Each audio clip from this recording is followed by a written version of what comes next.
अस्सलाम वालेकुम my dear students, उम्मीद है आप सब ठीक ठाक होंगे, खैरियत से होंगे। आज हम बात करेंगे फार्मास्यूटिक्स 1 की 4 इंपॉर्टेंट डेफिनेशंस के बारे में। ये डेफिनेशंस आपके शॉर्ट क्वेश्चंस के हवाले से भी अहम है और साथ साथ आपके वाइवा और प्रैक्टिकल्स के क्वेश्चंस भी इसमें से पूछे जाते हैं।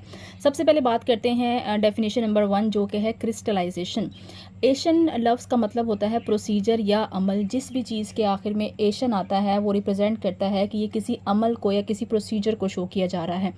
क्रिस्टल्स क्या होते हैं? किसी भी चीज़ का सॉलिड हालत में क्रिस्टल्स की फॉर्म में एग्जिस्ट करना, उसको कहते हैं क्रिस्टल्स बनना।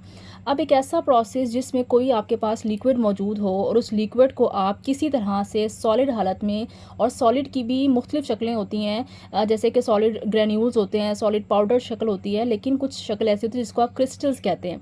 ठीक है, तो एक ऐसा प्रोसेस जिसमें आप लिक्विड को सॉलिड हालत में कन्वर्ट करते हैं और सॉलिड की भी किस हालत में, सॉलिड क्रिस्टल्स की हालत में कन्वर्ट करते हैं, उस प्रोसेस को आप कहते हैं crystallisation. So this is the process of formation of solid crystals from a liquid. और ये क्रिस्टल्स किससे बनेंगे? एक लिक्विड से बनेंगे। अब ये लिक्विड से हम क्रिस्टल्स कैसे बना सकते हैं, उसके कितने मेथड हैं, आपको नाम आने चाहिए।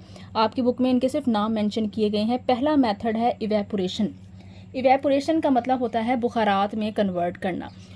जैसे कि जब आप पानी को गर्म करते हैं तो पानी एक ख़ास टेम्परेचर पे पहुंचने के बाद बुखारात में कन्वर्ट होना शुरू हो जाता है, वेपर्स में कन्वर्ट होना शुरू हो जाता है। तो इसी तरह से ये एक ऐसा मेथड है जिसमें हम लिक्विड को हाई टेम्परेचर के ऊपर जो है वो गर्म करते हैं, जिसकी वजह से लिक्विड जो है वो सॉलिड क्रिस्टल्स के अंदर कन्वर्ट हो जाता है। अब यहाँ पे आपने ये बात ज़हनशीन करनी है कि यहाँ पे एग्जांपल पानी नहीं आ सकती, क्योंकि अगर आप पानी को हाई टेम्परेचर पे गर्म करेंगे तो पानी क्रिस्टल्स नहीं बनाता।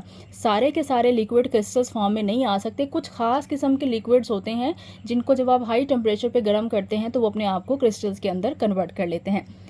सेकेंड एग्जाम्पल हमारे पास आती है कूलिंग मैथड। कूलिंग मेथड की एग्जांपल में आप पानी को ले सकते हैं कि यानी कि जब आप पानी को फ्रिज के अंदर रखते हैं बर्फ़ को जमाने के लिए, तो जब आप पानी को फ्रिज में रखते हैं तो फ्रिज क्या करता है? पानी को ठंडा करता है। जब पानी ठंडा होता है तो आप देखें कि पानी जो है वो सॉलिड हालत में कन्वर्ट हो जाता है, और अगर बर्फ़ कच्ची हो तो उसमें क्रिस्टल्स बनना शुरू हो जाते हैं। तो इस प्रोसेस को आप कहते हैं कूलिंग मेथड। इसमें हमने क्या किया है? एक ऐसा प्रोसेस है जिसमें हमने लिक्विड को ठंडे टेम्परेचर पर या कम टेम्परेचर पर रख कर उसको किस में कन्वर्ट किया है? सॉलिड क्रिस्टल्स के अंदर कन्वर्ट किया है। और उसके बाद हमारे पास आता है third method, that is called precipitation method. Precipitate का मतलब होता है नीचे बैठ जाना।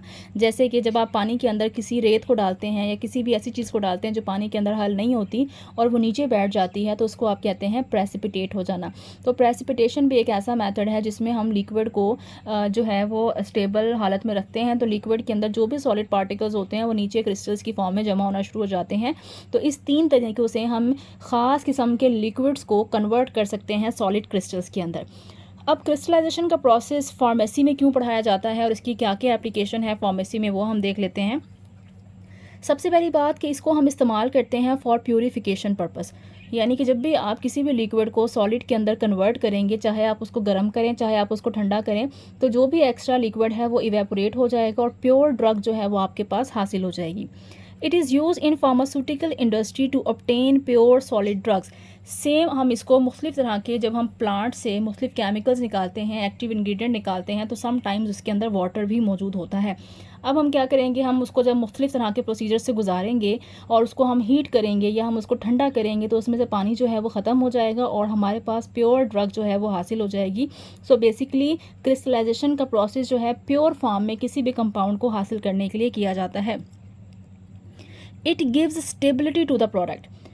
स्टेबिलिटी होता है किसी भी चीज़ की ज़िंदगी को बढ़ा देना। अब इसकी सिंपल सी एग्जांपल ये है कि किसी भी चीज़ के अंदर अगर पानी मौजूद होता है तो उसके अंदर जरासीम के ग्रो करने की शरह जो है वो बढ़ जाती है, क्योंकि माइक्रो ऑर्गेनिज्म या बैक्टीरिया, वायरस, इन तमाम जानदारों को ज़िंदा रहने के लिए पानी बहुत ज़्यादा ज़रूरी है।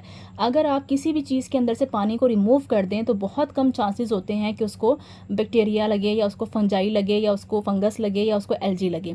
नॉर्मली ये तमाम माइक्रो ऑर्गेनिज्म पानी वाली जगह पर रहना पसंद करते हैं। यही वजह है कि अगर आपके घर में ब्रेड आती है और आप उसको ऐसे ही बाहर रख देते हैं तो ब्रेड के ऊपर फंगस लग जाती है। बट अगर आप उस ब्रेड को सूरज की रोशनी में 3-4 दिन के लिए छोड़ दें तो ब्रेड क्रम्स बन जाते हैं। उस ब्रेड क्रम्स को आप 2-2, 4-4 महीने भी स्टोर कर सकते हैं। क्यों स्टोर कर सकते हैं? ड्राई करने से फ़ायदा ये हुआ कि उसके अंदर, ब्रेड के अंदर जो पानी था वो ख़त्म हो गया, जिसकी वजह से प्रोडक्ट की स्टेबिलिटी क्या हो गई, इंक्रीज़ हो गई। एक ड्रग है हमारे पास जिसका नाम है पेनिसिलिन जी। पेनिसिलिन जी एक एंटीबायोटिक है और इसको भी इसी मेथड के ज़रिए से सॉलिडिफाई किया जाता है और इसको मुख्तलिफ मेडिसिन की शक्ल में मार्केट के अंदर सेल किया जाता है। देन हमारे पास सेकंड डेफिनेशन आती है, डैट इज़ डीकेंटेशन। डी का मतलब होता है रिमूव करना, कैन का मतलब होता है किसी भी जो कैंड प्रोडक्ट होते हैं, जो यानी कि किसी भी कंटेनर में से, ठीक है, कैन को आप कंटेनर समझेंगे कि एक कंटेनर के अंदर मौजूद लिक्विड को किसी दूसरे कंटेनर के अंदर डालना इस कॉल्ड डीकेंटेशन। फॉर एग्जांपल, आपके पास एक गिलास पानी है, आप उस पानी को अपने गिलास से किसी दूसरे के गिलास के अंदर अगर पोर कर रहे हैं, उंडेल रहे हैं, तो बेसिकली आप क्या कर रहे हैं, आप डीकेंटेशन कर रहे हैं। तो बड़ा आसान सा डेफिनेशन है कि केयरफुल प्रोसेस है of pouring a liquid from one container to another container leaving behind the sediment. जब आप एक कंटेनर से दूसरे कंटेनर में कोई चीज़ शिफ्ट करते हैं तो क्या होता है कि अगर आपके कंटेनर के अंदर उस लिक्विड के अंदर कोई सॉलिड पार्टिकल्स थे तो वो सॉलिड पार्टिकल्स आपके कंटेनर में नीचे बैठ जाएंगे, और जब आप अपने कंटेनर से दूसरे के कंटेनर में लिक्विड को शिफ्ट करेंगे तो सिर्फ लिक्विड आगे की तरफ जाएगा और सॉलिड पार्टिकल्स नीचे की तरफ महफूज रहेंगे। उसके बाद आता है एप्लीकेशंस क्या हैं डीकेंटेशन की। तो इस मेथड को हम यूज़ करते हैं टू प्योरीफाई द सॉलिड, कि जितने भी हमारे पास सॉलिड्स हैं उनको प्योर करने के लिए हम इस मेथड को यूज़ करते हैं। यानी कि जब आप एक कंटेनर से दूसरे कंटेनर में लिक्विड को शिफ्ट करेंगे तो सॉलिड पार्टिकल पहले वाले कंटेनर में नीचे बैठ जाएंगे। अब हम इस कंटेनर से उन सॉलिड पार्टिकल्स को अलग कर सकते हैं। सेकेंड, इसका जो यूज़ है, this is use to separate the solid from the liquid. Again वही चीज़ कि आपने सॉलिड को अलग कंटेनर में शिफ्ट कर दिया और लिक्विड को अलग कंटेनर में शिफ्ट कर दिया। It is use to separate two immiscible liquid. Immiscible liquid से मुराद ये है कि फॉर एग्जांपल दो ऐसे लिक्विड जो एक दूसरे के अंदर हल होने की सलाहियत नहीं रखते उनको इमिसिबल लिक्विड कहा जाता है। फॉर एग्जांपल पानी और ऑयल। अगर आप पानी और ऑयल को एक ही कंटेनर में रखेंगे तो पानी जो है वो नीचे बैठ जाएगा और ऑयल जो है वो ऊपर हो जाएगा। अब आप क्या करें, उस ऑयल को जो ऊपर मौजूद है उसको दूसरे कंटेनर के अंदर पोर कर दें। तो आपने क्या कर दिया, एक कंटेनर के अंदर जिसमें दो इमिसिबल लिक्विड थे, उस इमिसिबल लिक्विड्स को आपने डीकेंटेशन के ज़रिए से अलग अलग कंटेनर के अंदर शिफ्ट कर दिया। थर्ड डेफिनेशन हमारे पास आती है डीलिक्विसेंस। डीलिक्विसेंस का मतलब होता है कि ऐसा प्रोसेस जिसमें कोई भी ऐसा मटेरियल जो कि जिसके अंदर पानी मौजूद नहीं था उसको आपने खोल के रखा एनवायरनमेंट के अंदर और उस मटेरियल ने हवा में मौजूद पानी को एब्जॉर्ब करके अपने आप को लिक्विड हालत में कन्वर्ट कर लिया। तो इस तरह के प्रोसेस को आप कहेंगे डीलिक्विसेंस। यानी कि एक ऐसा प्रोडक्ट आपके पास था जिसके अंदर पानी नहीं था, बट उस प्रोडक्ट ने किसी तरह से मॉइस्चर एब्जॉर्ब कर लिया एनवायरनमेंट में से और अपने आप को लिक्विड के अंदर कन्वर्ट कर लिया। तो उसने क्या प्रोसेस किया है, उसने डीलिक्विसेंस का प्रोसेस किया है। So this is the process in which an anhydrous compound, an का मतलब होता है no, hydrous mean water, anhydrous mean no water compound absorb moisture from the environment and converts itself into the hydrous form. Hydrous mean water, और अपने आप को किस में कन्वर्ट कर लिया, वाटर फॉर्म में। तो इसको आप क्या कहते हैं, डीलिक्विसेंस। अब डीलिक्विसेंस हम क्यों करते हैं, इस मेथड को हम इसलिए इस्तेमाल करते हैं ताकि हम किसी भी प्रोडक्ट में से पानी को रिमूव कर सकें। इसके साथ साथ इसको हम to preserve the pharmaceutical product, इसको हम फार्मास्यूटिकल प्रोडक्ट को प्रिजर्व करने के लिए भी जो है वो इस्तेमाल करते हैं। ठीक है जी। उसके बाद आपके पास दो तरह की जो है वो डेफिनेशंस आती हैं जो बच्चों को अक्सर जो है वो क्या करती हैं, कंफ्यूज करती हैं। एक होती है डीलिक्विसेंट और एक होती है हाइग्रोस्कोपिक।